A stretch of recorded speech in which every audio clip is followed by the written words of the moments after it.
नमस्कार विद्यार्थी मित्रांनो, इम्पॉर्टंट कीजमध्ये आपलं स्वागत आहे. आज आपण महाराष्ट्र स्टेट बोर्ड 10thचा पहिला चॅप्टर ग्रॅव्हिटेशन बघणार आहोत. ग्रॅव्हिटेशनचे आपण आज शॉर्ट नोट्स बघणार आहोत. त्यातील फर्स्ट टॉपिक म्हणजे ग्रॅव्हिटेशन. ग्रॅव्हिटेशनची डेफिनेशन आपण सिम्पली लिहू शकतो. The phenomenon of attraction between two object having mass is called as gravitation. Then त्यानंतर सेकंड पॉईंट आहे force and motion. Force and motion आपण 9वीत शिकलेलो आहोत. त्यावर आधारित इथं एक क्वेश्चन आहे, what are Newton's law of motion. हे पण आपण 9वीतच शिकलेलो आहोत. ह्याचा आन्सर तुम्ही मिळवा आणि लिहा. देन इथं दिलेलं आहे introduction to scientist. Sir Isaac न्यूटनबद्दल थोडीफार इन्फॉर्मेशन आहे, ते आपण वाचून घ्यावी. देन थर्ड पॉईंट आहे आपला circular motion and centripetal force. Centripetal फोर्सची डेफिनेशन इथे दिलेली आहे. The force acts on any object moving along a circle and it is directed toward the center of the circle. This is called the centripetal force. Then आपल्याला इथे दिलेले आहेत Kepler's law.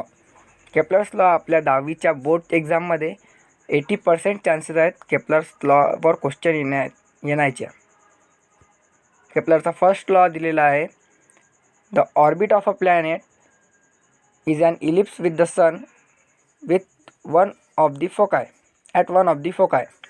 Second law दिलेला आहे, the line joining the planet and the sun sweeps equal area in equal interval of time. Third law दिलेला आहे, the square of its period of revolution around the sun is directly proportional to the cube of main distance of a planet from the sun. then इथं formula दिलेला आहे. हा formula आपल्याला numerical काढताना महत्त्वाचा आहे. देन न्यूटनची युनिव्हर्सल लॉ ऑफ ग्रॅव्हिटेशनची थिअरी आहे. According to this theory, every object in the universe attracts every another object with the definite force. This force is directly proportional to the product of masses of two object and is inversely proportional to the square of distance between them. Then केप्लरबद्दल माहिती आहे scientist, ते आपण overlook करू शकता. Then इथं formula दिलेला आहे, F is equal to G m1m2 upon d square. Then इथं एक फिगर आहे, आपल्याला इथं एक फिगर आहे, त्यात mass of first object and second आहे मास ऑफ सेकंड ऑब्जेक्ट. हे फिगर आपल्याला इम्पॉर्टंट आहे, यावर आधारित क्वेश्चन बोर्डच्या एक्झाममध्ये विचारलं जाऊ शकते. Then G is equal to always लक्षात ठेवा, G is equal to universal gravitation constant आणि याची SI युनिटमध्ये याची व्हॅल्यू आहे 6.673 इंटू 10⁻⁻11 newton metre square per kg². देन आपला या पेजवरील आपल्याला फक्त हा फॉर्म्युला आणि स्पीडचा फॉर्म्युला हे 2 फॉर्म्युले लक्षात ठेवायचे आहेत. ते आपल्याला न्यूमेरिकल काढताना महत्त्वाचे आहेत. देन इथे एक्झाम्पल्स आहेत, ते एक्झाम्पल्स आपण सॉल्व करू शकता आणि करायचेच आहेत ते एक्झाम्पल्स. हा बॉक्स ओव्हरलुक करून घ्यावे. देन ही एक्झाम्पल. आता आपण वळूया अर्थ ग्रॅव्हिटेशन एक्सलरेशन. याची डेफिनेशन इथं सिम्पली दिलेली आहे, the gravitational force due to earth on a body results in its acceleration. This is called acceleration due to gravity and it is denoted by G, small g. तो आपण बघितला होता capital G, तो होता universal gravitation constant आणि हा आहे small g म्हणजे एक्सलरेशन ड्यू टू ग्रॅव्हिटी. यात गोंधळ नको. याची व्हॅल्यू आहे 9.77 मीटर पर सेकंड स्क्वेअर आणि खूप पुस्तकांमध्ये आपण याची व्हॅल्यू बघतो 9.8 मीटर पर सेकंड स्क्वेअर. जास्त डिफरन्स नाही आहे. Then variation in value of G. Change along. First आहे change along the surface of the earth. हे पूर्ण वाचू शकता आपण आणि मला हे 2 ओळी इम्पॉर्टंट वाटल्या. त्याची the value of G the highest 9.832 metre per second square at the poles and decreases slowly with decreasing latitude. It is lowest at 9.78 at equator. म्हणजे पोलवर त्याची व्हॅल्यू Gची व्हॅल्यू 9.832 आहे आणि इक्वेटरवर 9.78 आहे. Then change with height. हे underline केलेला portion आपण वाचू शकता. ते इथं हा बॉक्स आहे, हा पण इम्पॉर्टंट आहे. हाईटवर आपण जसं जसं हाईटवर वाढतो तसं तसं जीची व्हॅल्यू दिलेली आहे. Change with depth, the value of g decreases as we go deep inside the earth, हे आपल्याला माहितीच आहे. Then most important point again, mass and weight. Mass and वेटवर 80% चान्सेस आहेत बोर्डच्या एक्झाममध्ये क्वेश्चन येण्याच्या. मासची definition simply, mass is the amount of matter present in a object. आपल्याला क्वेश्चन येतो मास आणि वेटमधील डिफरन्स काढा. तर फर्स्ट कॉलममध्ये सिम्पली मासची डेफिनेशन लिहायची, देन वेटची डेफिनेशन लिहायची, then mass is a SI unit. मासचं एसआय युनिट आहे KG. Mass is a scalar quantity, its value is same everywhere. तसंच वेटची डेफिनेशन दिलेली आहे.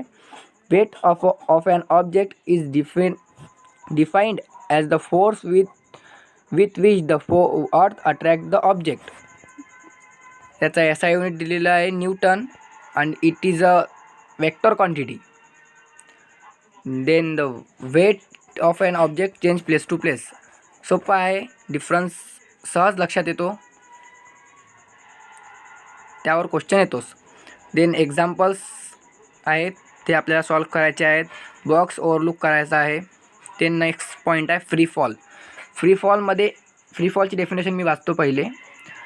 And object moves under the influence of gravity alone, it is set to be falling freely. यामध्ये alone शब्द important आहे, कारण की अलोन म्हणजे एकटा जेव्हा कोणताही ऑब्जेक्ट पडतो तेव्हाच फ्री फॉल शक्य आहे. त्या खाली दिलेलंच आहे, true free fall is possible only in vacuum.